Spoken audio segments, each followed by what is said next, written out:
Hi, my name's Arik. Welcome to Digital Pitchforks. Today we're going to talk about the 4 axes of the guitar fretboard.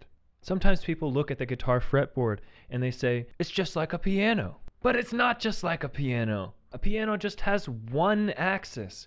Low notes on one side, high notes on the other side. That looks a lot like having just one string on the guitar. As you walk up the fretboard, the notes get higher, just like a piano. But wait, we have 6 strings. That's like having 6 little pianos stacked up next to each other. So we have what I call the fret axis, which is where the notes get higher as we move this way up the fretboard. But we also have the string axis, where the notes get higher as we drop down from one string to the next string, to the next string, and so on. So as I drop down from one string to the next string, that's going to take me 5 frets higher.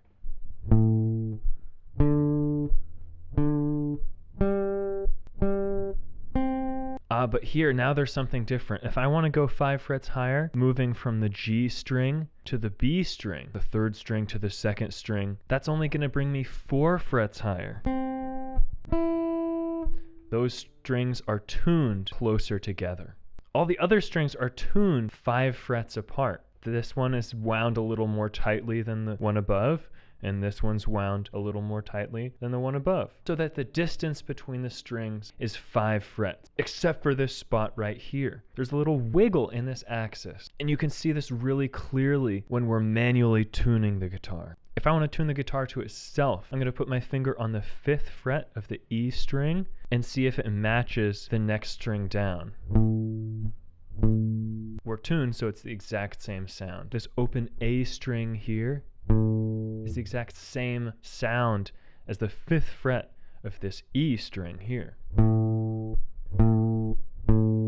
Same thing for the next string. The 5th fret of the A string is the same sound as the open D string.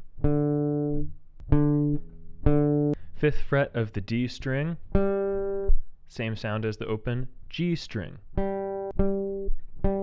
But now if we go up to the 5th fret of the G string and play the B string, it's a different sound.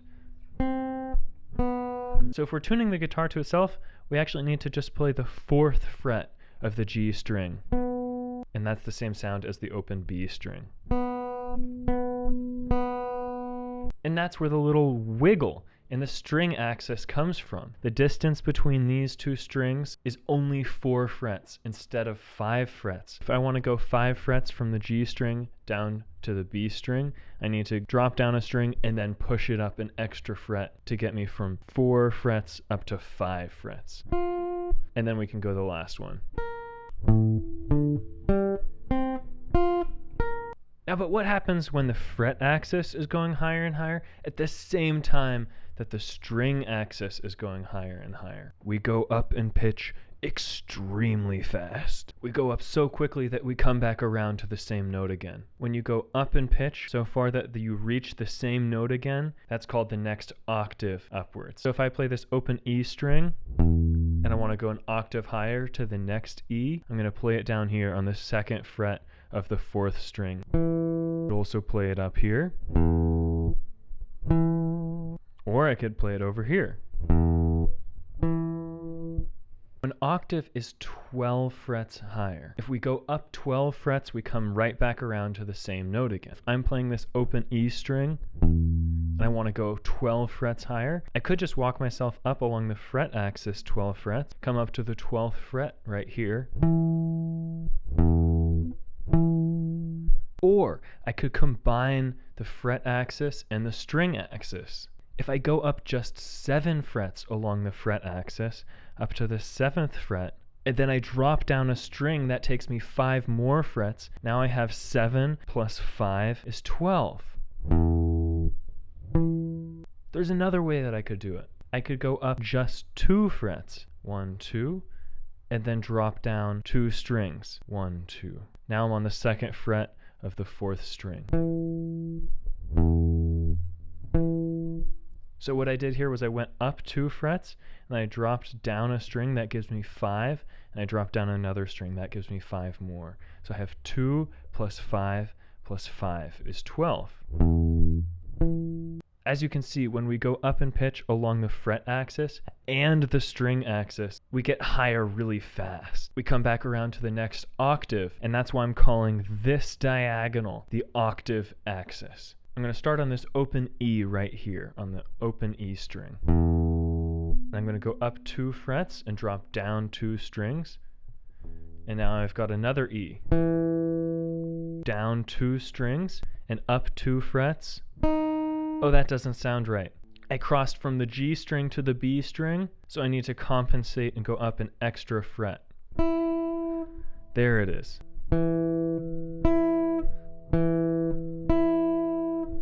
When I dropped from this 4th string down to the 3rd string, that gave me 5 frets. But when I dropped from the 3rd string down to the 2nd string, oh, that only gave me 4 frets. Those 2 strings are only 4 frets apart. 5 plus 4 is 9. So now we have to go 1, 2, 3 more frets to get us up to 12. Starting from here, let's go 1 more octave. Oh, but we're running out of strings down here. Let's go down just 1 string and then up 7 frets. I went down a string, that gave me 5 frets, and then I went up 7 frets, that gives me 12.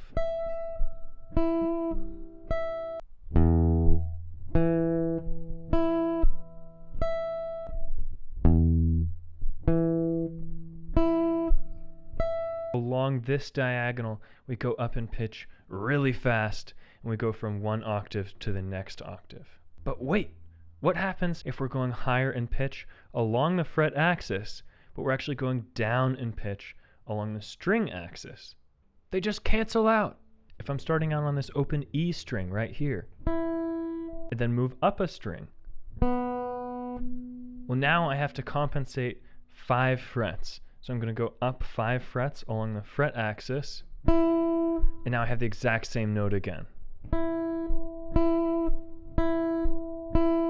Or we could do it again. If I go from this 2nd string up to this 3rd string here, those strings are 4 frets apart, so I need to go 4 frets up along that string.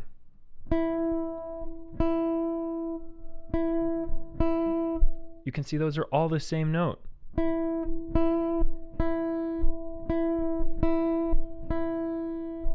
And we could do it again, starting on this 9th fret of the G string right here, moving up to the D string, and going up 5 frets.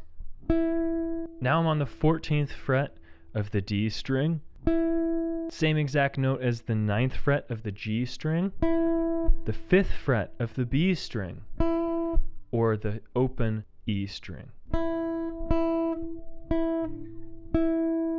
So when we're moving along this axis here, the pitch stays exactly the same. When we moved along this octave axis, we were coming back around an octave higher. But as we move along this unison axis here, it's the same note and the pitch stays the same. It's not higher or lower, it's just the exact same E.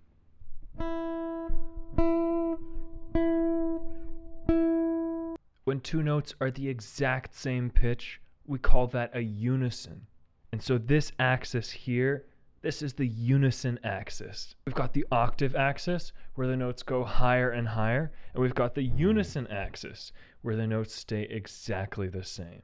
Now this unison axis is one of the things that makes the guitar and other stringed instruments so magnificent. It means that you can play the exact same notes, but with different phrasings or intonations, wherever you want, all over the fretboard. Here, take a look.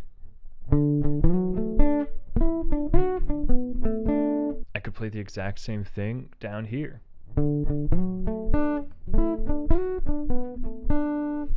And it works with chords too. Here, I'm going to play this D bar chord up here. Now I'm going to play it down here. Now I'm going to play it down here. same exact notes, just moving along this unison axis.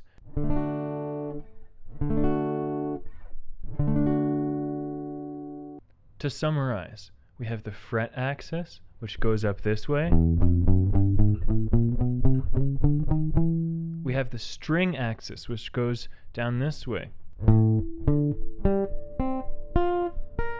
And remember that it has a little wiggle in it between the G string and the B string. We have the octave axis along this diagonal, going up in pitch really fast. And we have the unison axis going along this diagonal, same exact pitch.